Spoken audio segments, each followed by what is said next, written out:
और आज हम इंडिया जीके में एक नया टॉपिक शुरू करेंगे, हिस्ट्री। क्या लेंगे? भारतीय इतिहास। क्या पढ़ेंगे? भारतीय इतिहास। आई बात समझ में? अब कोई मेरे को बता सकता है कि भारतीय इतिहास को कितने भागों में बांटा गया है? एनी वन, कोई भी, कि भारतीय जो इतिहास है वो कितने भागों में विभाजित है? नहीं पता? तो ध्यान रखना, भारतीय इतिहास के 3 भाग हैं। कितने भाग है? पहला आता है प्राचीन इतिहास। कौन सा? प्राचीन इतिहास। दूसरा मध्यकालीन इतिहास। मध्यकालीन इतिहास। और तीसरा आता है आधुनिक इतिहास। कौन सा? आधुनिक। तो ध्यान रहेगा, भारत के 3 इतिहास पढ़ेंगे हम। प्राचीन से शुरू करेंगे और आधुनिकता पे आके खत्म करेंगे हम। ध्यान रहेगी। अब प्राचीन इतिहास जो है वो कब से कब तक रहा? तो ध्यान रखना, ये रहा था 2600 ईसा पूर्व से शुरू हुआ था, जो कि हड़प्पा का समय है। किसका समय है? हड़प्पा का समय है। और कहां तक चला? 712 ईस्वी तक। इसको हम क्या कहते हैं? प्राचीन। अब जहां पे ये खत्म हो रहा है, देखो 712 के आसपास कौन आएगा? महमूद गजनवी। मोहम्मद गोरी तो 1100 वो 91-92 में आया था।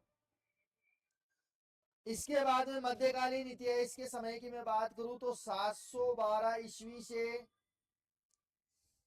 1707 ईस्वी तक मध्यकालीन माना जाता है। क्योंकि देखो 1707 तक औरंगजेब रहा था, मृत्यु हो जाती है उसकी, और इससे पहले अंग्रेज आ चुके थे, और 1757 में एक निर्णायक युद्ध जीता, और जीतने के बाद में अपनी सत्ता कायम करने में सफल हुए थे। तो यहां तक का जो समय है वो मध्यकालीन इतिहास माना जाता है। अब बात करें आधुनिक, तो ये चला 1707 से 1947 तक, जब तक देश आजाद नहीं हुआ। जब तक देश आजाद नहीं हुआ तब तक क्या रहा? आधुनिक। और आजाद होने के बाद में हम क्या पढ़ेंगे फिर? क्या पढ़ेंगे?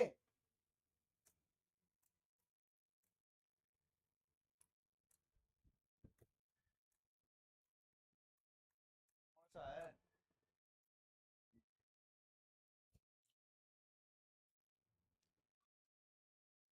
तो प्राचीन इतिहास का समय हमने क्या माना? 2600 ईसा पूर्व से लेकर 712 ईस्वी तक।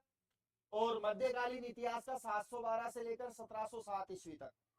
और आधुनिक इतिहास की मैं बात करूं तो 1707 से लेकर 1947 तक।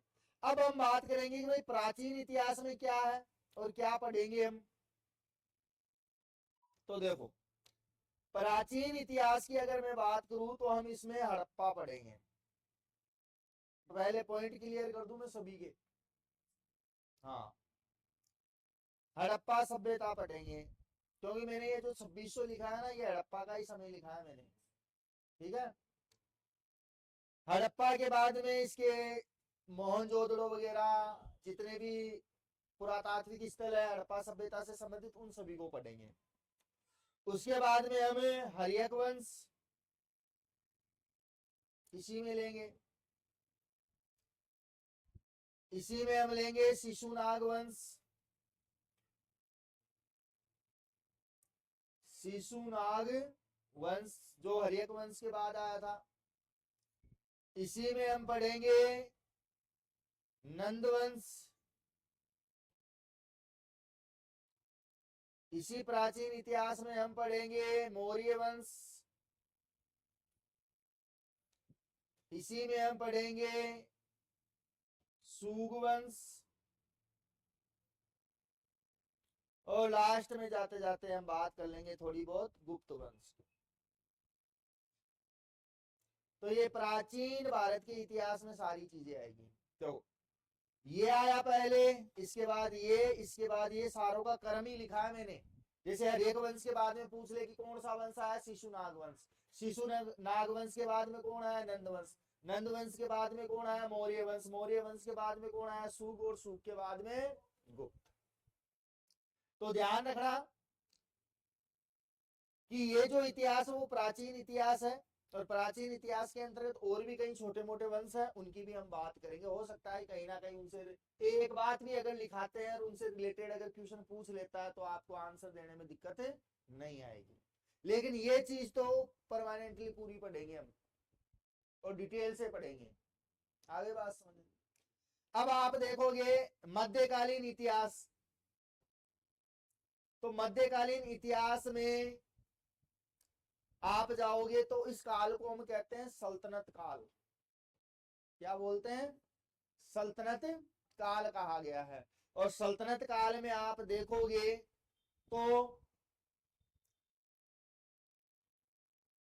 ट्रिक है, सल्तनत काल या मध्यकाल के वंशों की जो फेमस रहे,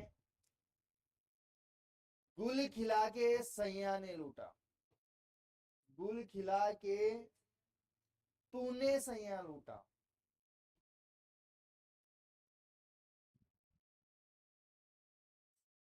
सैया, हंसी आ गई होगी सैया के नाम से तो, है पतिदेव, लड़कों के भी होते हैं। देखो ट्रिक क्या है इसकी,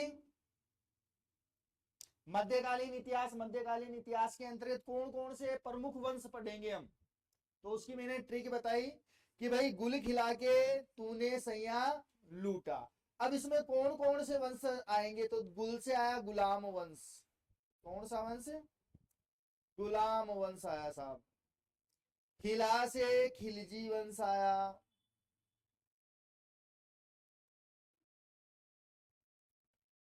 तू से तुगलक वंश, सैया से सैयद वंश, और लूटा कौन, लोधी, और लोधी लूटा तो फिर कौन आए, मुगल।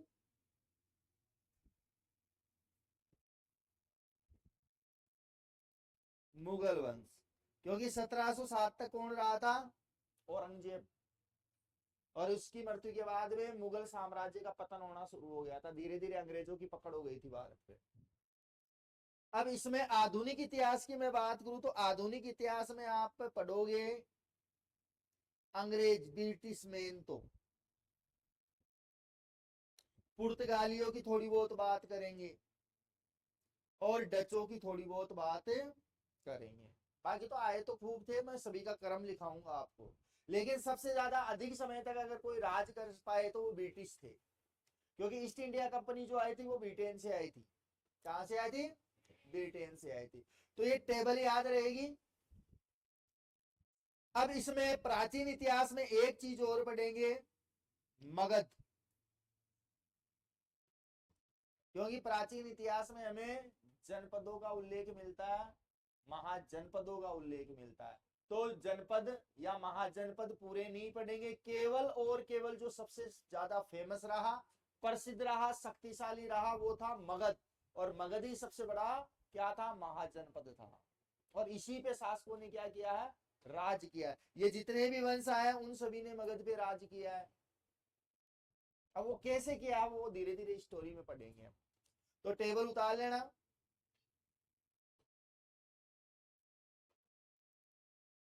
है अरे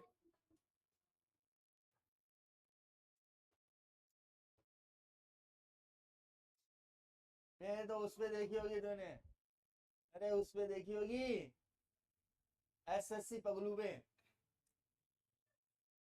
क्या की ट्रिक बोल, मैं बोल दूंगा तो अभी बच्चे है ना फिर। ट्रिक ऐसी बनाओ कि जिसको समझ में भी आए, सुनने में भी मजा आए, और कोई गलत बात भी ना हो। नहीं, ट्रिक्स जब मैं पढ़ाऊंगा ना उड़ी सुड़ी, तो क्लास छोड़ के चले जाओगे। ये मास्टर तो है ना अश्लील बातें करता है बस।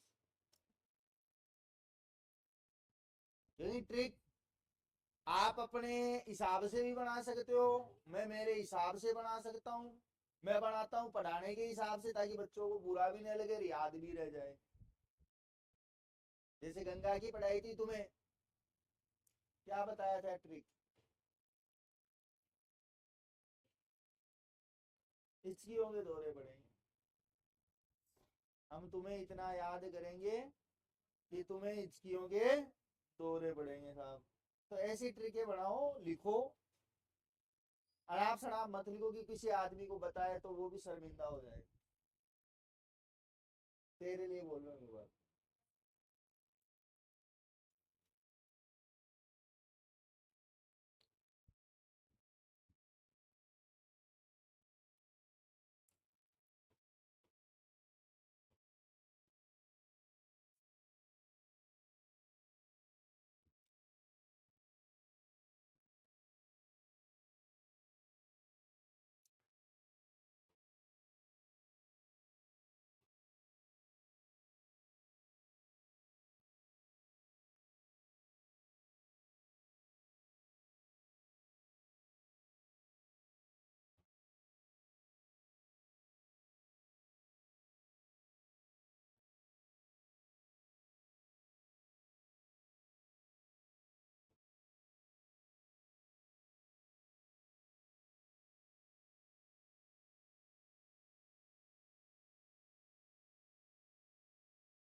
वही एवरेज 4 से 5।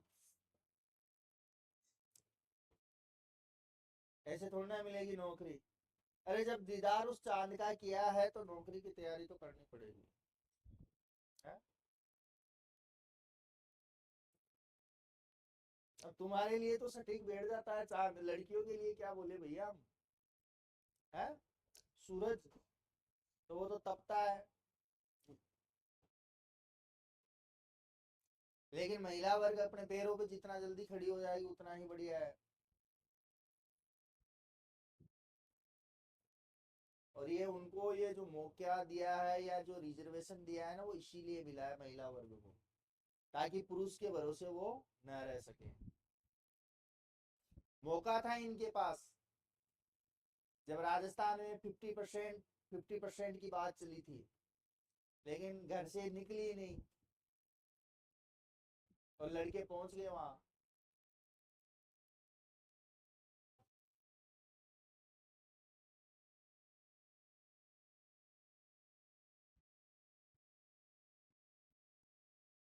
नहीं, आज रिट की फर्स्ट ग्रेड की सेकंड ग्रेड की वैकेंसियों में 50% की हिस्सेदारी होती महिलाएं की, लेकिन नहीं गए साहब। घर आप बर्तन माजबाम लाग रहा, रोटियां बनावाम लाग रहा, सब्जी काटवाम लाग रहा, और लड़के भाई साहब रात को जाके बैठ गए वहां पे कि वह जलाल जी सुबह आएंगे और सुबह पहले मुलाकात करेंगे, आंदोलन करेंगे। और 3 दिन तक बैठे रहे, सरकार ने वापस ले लिया प्रस्ताव। अब तुम्हारे पास दोबारा मौका आएगा रेलवे में, शायद रेलवे में भी बात चल रही है 33 से 50% करने की, शायद 2019 के आसपास ये एक बार न्यूज़पेपर में दिया था। और हम तो ये खुद चाहते हैं कि महिला को देश की हर एक ईंट में 50% कर दो, हर पदों पे 50%, हर डिपार्टमेंट, हर विभाग, निकाय, मंत्री पद, फलाना पद, सारी जगह,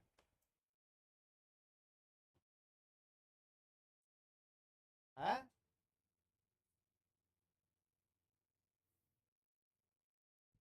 अभी थोड़े दिन पढ़ा होगा वो, पहले आपने कि जोधपुर में एक झाड़ू निकालने वाली आईएएस बनी थी। नहीं दे रहा।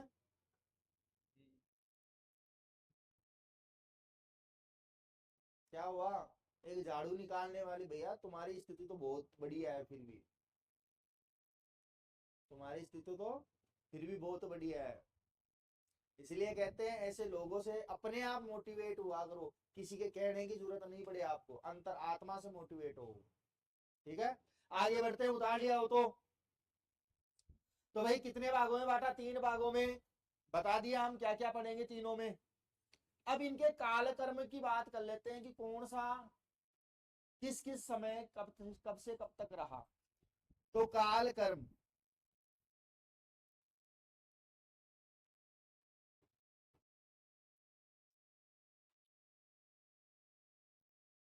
नंबर 1 पे ध्यान रखना, सबसे पहले सिंधु घाटी सभ्यता। सिंधु घाटी सभ्यता 2600 से लेकर 1900 ईसा पूर्व तक रही थी। 12th में पढ़ के आए थे एनसीईआरटी में, जो 12th से अभी हिस्ट्री थी जिनके पास। तो 2600 ईसा पूर्व से 1900 ईसा पूर्व तक थे ये। इसके बाद में दूसरा उत्तर हड़प्पा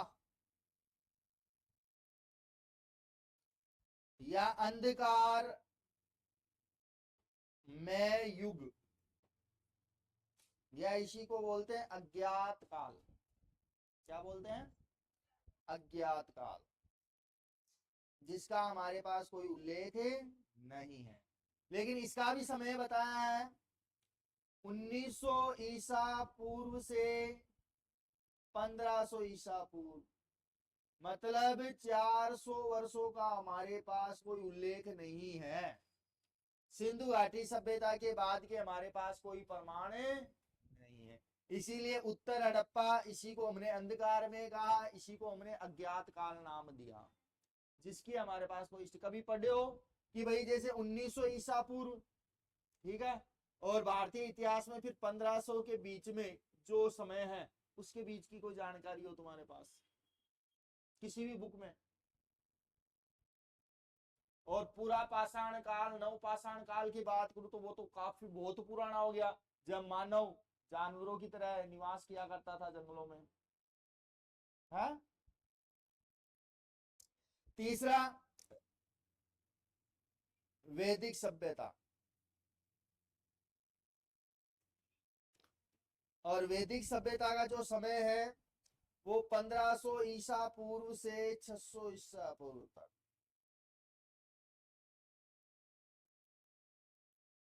कब से कब तक रही? अब देखो वैदिक सभ्यता में अपने जितने भी ये क्या बोलते हैं वेद वगैरह पुराण वगैरह ये सारे बाद में लिखे हैं, जबकि सिंधु घाटी में हमें इन वेदों का अन्य चीजों का कोई उल्लेख नहीं मिलता है। तो काफी कुछ है, जब हम और भी गहराई में जाते हैं, अलग अलग इतिहासकारों की अलग अलग किताबें पढ़ते हैं, तब जाकर हमारे सामने कई ऐसी चीजें आएगी जो हमें सोचने पे मजबूर करती है। तो वैदिक सभ्यता हड़प्पा सभ्यता या सिंधु घाटी सभ्यता के बाद में आई है। इसके बाद में मैं बात करूं तो नंबर 6 पे आता है महाजनपद काल।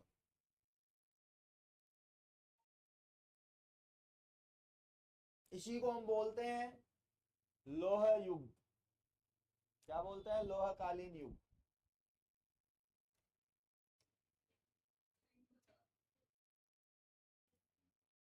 कब से? 600 ईसा पूर्व से लेकर 322 ईसा पूर्व तक। कब से कब तक चला? 322। अब इसमें आप देखोगे तो इस समय आप पाओगे हरियक वंश आ गया, इस समय शिशुनाग वंश आ गया। कौन सा वंश आ गया? शिशुनाग वंश आ गया, और नंद वंश आ गया। अब नंद वंश खत्म हुआ तो 322 या 21, कई जगहों पे 21 मिलता है, कई जगहों पे 22 मिलता है। तो जैसे ही ये नंद वंश खत्म हुआ तो 322 ईसा पूर्व क्या आ गया? मौर्य साम्राज्य या मौर्य काल। और ये 382 ईसा पूर्व से कब तक रहा था? 185 ईसा पूर्व तक। इसके बाद में आप देखोगे तो नंबर 8 पे मौर्योत्तर काल, मतलब मौर्यों के बाद का इतिहास, क्योंकि 185 ईस्वी में पुष्यमित्र सुग ने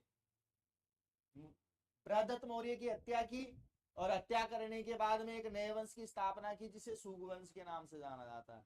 और यही सुग वंश जो चला था आगे तक, वो बाद में ब्राह्मण साम्राज्यवाद के नाम से जाना जाता है। अब कई चीजें जब आप पढ़ोगे सुग वंश के समय, तो आप कल्पना नहीं कर पाओगे कि बौद्ध धर्म को खत्म करने के लिए पुष्यमित्र सुग ने क्या क्या चीजें करी। सबसे पहला अशोक के द्वारा जो 84,000 बौद्ध स्तूप थे उनको नष्ट कर दिया। इसीलिए तो जहां पे भी भारत में खुदाई होती है वहां पे बौद्ध प्रमाण मिलते हैं हमें। इसके अलावा पुष्यमित्र सुग ने अपने जो सैनिक हुआ करते थे उनको कहा करता था कि अगर मुझे कोई भी एक व्यक्ति बौद्ध भिक्षु का सिर लाकर देगा तो मैं उसे इनाम दूंगा। इसीलिए तो भारत के बौद्धिस्टों ने देश छोड़ के भगे थे और पूरी दुनिया में फैले थे। अब आप कल्पना करो कि आप इसको थोड़ा सा डीपली पढ़ो तो कई चीजें अपने को समझ में आती है। और शायद आज आप देखोगे कि कई सालों बाद में आज शायद बौद्ध धर्म फिर से जनरेट हो रहा है, रीजनरेट हो रहा है। समझ रहे हो कुछ मैं क्या कहना चाह रहा हूँ?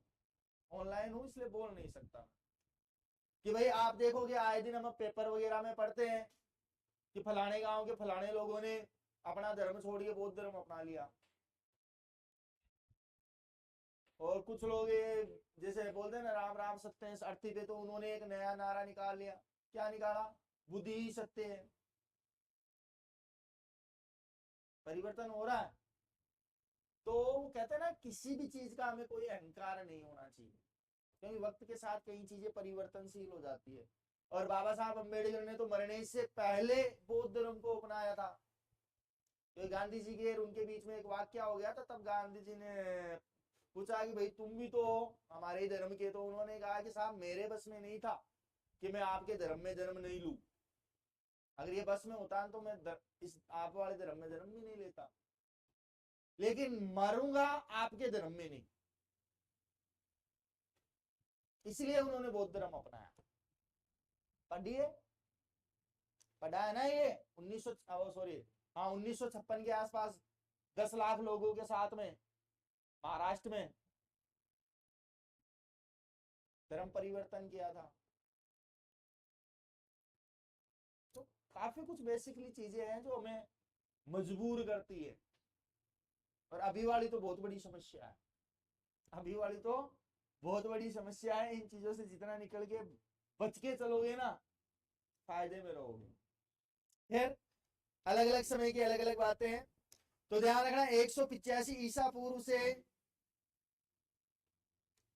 ये चला 319 ईस्वी तक।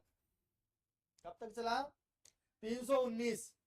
नंबर 9 पे ध्यान रखना गुप्त काल, मतलब गुप्त वंश आ गया इस समय। और गुप्त वंश चला आपके 319 ईसा पूर्व से, वो सॉरी ईस्वी आ गई अब तो, ईस्वी से लेकर 550 ईस्वी तक। इस समय चौहान आ गए थे 551 में अजमेर में, तो चौहान वंश आ गया था। वासुदेव चौहान अजमेर में स्थापित हुआ था और दिल्ली में भी चला था। फिर नंबर 10 पे हम बात करेंगे हर्षवर्धन, मतलब वर्धन वंश की या पुष्य भूति वंश की। तो हर्षवर्धन के बारे में 606 से लेकर, ज्यादा तो नहीं है, 647 ईस्वी तक के उल्लेख की बात करेंगे। इसकी भी एक कहानी है मजेदार कि किस प्रकार से ये शासक बना, किस प्रकार से ये राजपाट इनका चला था। इसके बाद में नंबर 11 पे आए राजपूत काल।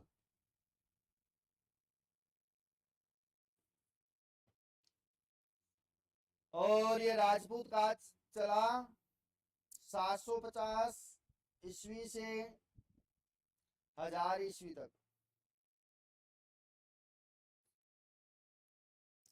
नंबर 12 पे आया सल्तनत काल, मतलब मध्यकाल।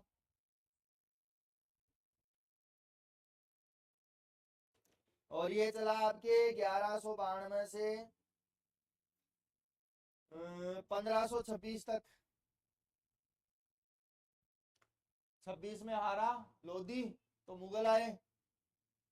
नंबर 13 पे मुगल काल। और मुगल काल 1526 से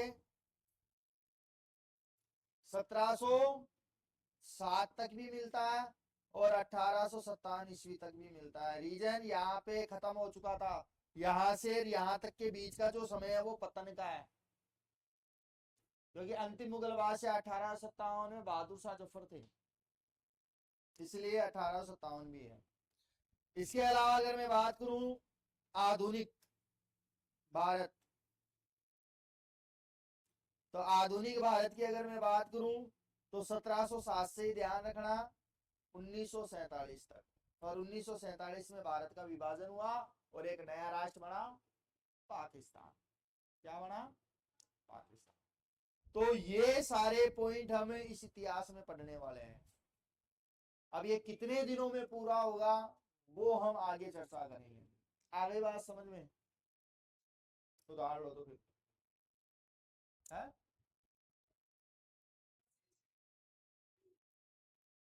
अरे कोई दिक्कत नहीं है, तुम तो 3 4 5 ही करो।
है मौर्योत्तर काल। अब देख लो।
हो गया भाई सभी का?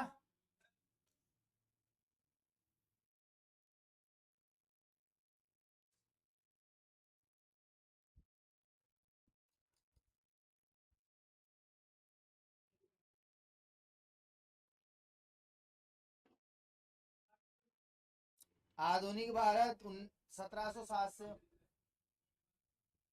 मौर्योत्तर